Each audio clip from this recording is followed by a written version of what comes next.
नमस्कार। जरा सोचिए, क्या ऐसा हो सकता है कि सिर्फ एक इंसान के कमरे में आने से पूरा माहौल ही बदल जाए, तनाव की जगह एक शांति आ जाए? आज हम भगवद गीता के पहले अध्याय के 12वें श्लोक से लीडरशिप की इसी कमाल की, मतलब अदृश्य लेकिन बहुत शक्तिशाली ताकत को समझने वाले हैं। तो चलिए इस आइडिया में थोड़ा और गहरा उतरते हैं। तो आज हम क्या-क्या देखने वाले हैं? सबसे पहले तो हम समझेंगे कि ये लीडरशिप प्रेजेंस आखिर है क्या? फिर हम श्लोक और उसके मतलब को जानेंगे। इसके बाद हम उस इमोशनल शिफ्ट को देखेंगे जो उस एक पल में हुआ और उसके पीछे की साइकोलॉजी को भी समझेंगे। फिर देखेंगे कि डॉक्टर्स के लिए इसमें क्या सीखने को है। और आखिर में एक छोटे से चिंतन के साथ बात को खत्म करेंगे। तो चलिए इस आइडिया को ठीक से समझने के लिए एक बहुत ही जाने पहचाने हाई स्टेक माहौल की कल्पना करते हैं। जैसे एक हॉस्पिटल में कई बार ऐसे पल आते हैं जब लगता है जैसे हवा में भी टेंशन घुल गया हो, है ना? मान लीजिए कोई पेशेंट बहुत क्रिटिकल है, या किसी बीमारी का पता नहीं चल पा रहा, या फिर एक बहुत ही हाई रिस्क सर्जरी चल रही है। ऐसे पल पूरे माहौल को एकदम भारी और अनसर्टन बना देते हैं। और तभी एक सीनियर डॉक्टर बिल्कुल शांत तरीके से कमरे में आते हैं और अचानक से पता नहीं कैसे पूरी टीम का कॉन्फिडेंस लेवल बढ़ जाता है।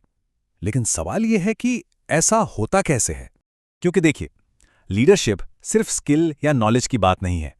ये है मौजूदगी का, यानी प्रेजेंस और एनर्जी का खेल। और बिल्कुल ऐसा ही कुछ हजारों साल पहले कुरुक्षेत्र के मैदान में हुआ था।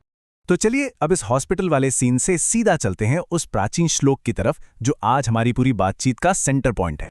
तस्य संजनयन हर्षम कुरु वृद्धः पितामह सिंहनादम विनिध्योच्चैः शंखम दध्मौ प्रतापवान। और इसका लिप्यांतरण है तस्य संजनयन हर्षम कुरु वृद्धः पितामह सिंहनादम विनिध्योच्चैः शंखम दध्मौ प्रतापवान। तो संजय धृतराष्ट्र को बता रहे हैं कि उस पल क्या हुआ। वो कहते हैं, तब दुर्योधन को खुश करने के लिए कुरुवंश के सबसे बुजुर्ग और प्रतापी पितामह भीष्म ने शेर की तरह गरजते हुए जोर से अपना शंख बजाया। मतलब बिल्कुल आसान शब्दों में, भीष्म के सिर्फ एक एक्शन ने पूरी सेना का मोराल बूस्ट कर दिया। सोचिए, बस एक पल, लेकिन उसका इम्पैक्ट कितना गहरा था। तो अब ये समझते हैं कि भीष्म को ऐसा करने की जरूरत पड़ी ही क्यों। मतलब इस एक एक्शन से ठीक पहले माहौल कैसा था? उस समय तक सीन में दुर्योधन था।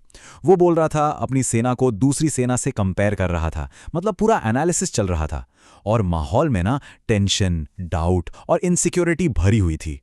और ठीक उसी वक्त एंट्री होती है पितामह भीष्म की। ध्यान दीजिए, वो कोई स्पीच नहीं देते, कोई आर्ग्यूमेंट नहीं करते। वो बस एक शेर की दहाड़ जैसी आवाज के साथ अपना शंख बजा देते हैं। और बस उनका ये एक एक्शन पूरे सीन को पलट देता है। जहां 1 मिनट पहले तक चिंता और शक का माहौल था, वहीं अब एक्शन और कॉन्फिडेंस की लहर दौड़ जाती है। ये एक कमाल का साइकोलॉजिकल शिफ्ट था। तो सवाल ये है कि इस 8 एक्शन के पीछे की साइकोलॉजी क्या है? इससे हमें लीडरशिप के बारे में क्या पता चलता है? यहां एक बहुत बड़ी लर्निंग है।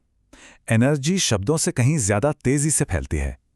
कभी-कभी एक लीडर की शांत मौजूदगी उसके लंबे चौड़े भाषणों से कहीं ज्यादा पावरफुल हो सकती है। कभी-कभी सिर्फ एक डिसाइसिव एक्शन टीम का डर मिटाने, उनमें कॉन्फिडेंस भरने और सबको एक साथ लाने के लिए काफी होता है। भीष्म ने दुर्योधन की बेचैनी को भांप लिया था। अब वो चाहते तो उस पर बात कर सकते थे, समझा सकते थे, लेकिन नहीं। उन्होंने डिस्कस करने के बजाय अपनी प्रेजेंस से उस पूरी एनर्जी को ही बदल दिया। उन्होंने बात नहीं की, एक्शन लिया। तो चलिए अब इस प्राचीन ज्ञान को सीधा आज के डॉक्टर्स की दुनिया से कनेक्ट करते हैं, जहां ये लर्निंग हर रोज काम आती है। वापस उसी हॉस्पिटल वाले सीन पर चलते हैं, जब एक सीनियर डॉक्टर शांत और कॉन्फिडेंट तरीके से एक मुश्किल सिचुएशन में एंट्री लेते हैं। तो क्या होता है? पूरी टीम स्टेबल हो जाती है। जूनियर्स को लगता है कि हाँ, अब कोई है जो गाइड करेगा। पैनिक कम हो जाता है और डिसीजन लेना आसान हो जाता है। तो क्रिटिकल केयर में एक डॉक्टर के लिए उनका शंख क्या है? उनकी कॉन्फिडेंट आवाज, उनका शांत चेहरा, उनका एक डिसाइसिव एक्शन, यही तो उनकी शंख की ध्वनि है। ये वो चीजें हैं जो बिना बोले ही ये मैसेज देती हैं कि सब कंट्रोल में है। याद रखिए, टीम सिर्फ नॉलेज के लिए लीडर की तरफ नहीं देखती, वो इमोशनल डायरेक्शन के लिए भी देखती है। लीडरशिप का मतलब पैनिक पर रिएक्ट करना नहीं है, बल्कि अनसर्टेनिटी के बीच में स्टेबिलिटी लाना है। तो चलिए अब इस पूरी बातचीत को समेटते हैं और शंख के गहरे सिंबॉलिक मतलब को भी समझ लेते हैं। शंख असल में जागृति का प्रतीक है। ये एक कॉल टू एक्शन है, सेवा करने के लिए, हील करने के लिए, जिम्मेदारी लेने के लिए। डॉक्टर्स के लिए तो हर पेशेंट एक नया कॉल टू एक्शन है। तो श्लोक 12 में भीष्म ने क्या किया? उन्होंने एक बहुत ही सिंपल लेकिन बेहद गहरा काम किया। उन्होंने डर को कॉन्फिडेंस में बदल दिया। इस पूरी बातचीत का निचोड़ बस इतना है, एक असली डॉक्टर सिर्फ शरीर को ठीक नहीं करता, वो अपने आसपास के माहौल को भी स्टेबल बनाता है। तो अब ये सवाल हम सबके सोचने के लिए है कि हमारा शंख क्या है? वो कौन सा एक एक्शन है, वो कौन सी एक शांत प्रेजेंस है जिससे हम अपने आसपास के माहौल में स्टेबिलिटी और कॉन्फिडेंस ला सकते हैं? अब आगे क्या होगा? अगले श्लोक में हम देखेंगे कि कैसे भीष्म के इस एक एक्शन के जवाब में पूरा का पूरा युद्ध क्षेत्र शंखों की आवाज से गूंज उठता है। भगवद गीता के इस टाइमलेस विजडम को मॉडर्न मेडिसिन के लेंस से देखने की इस जर्नी में हमारे साथ बने रहिए।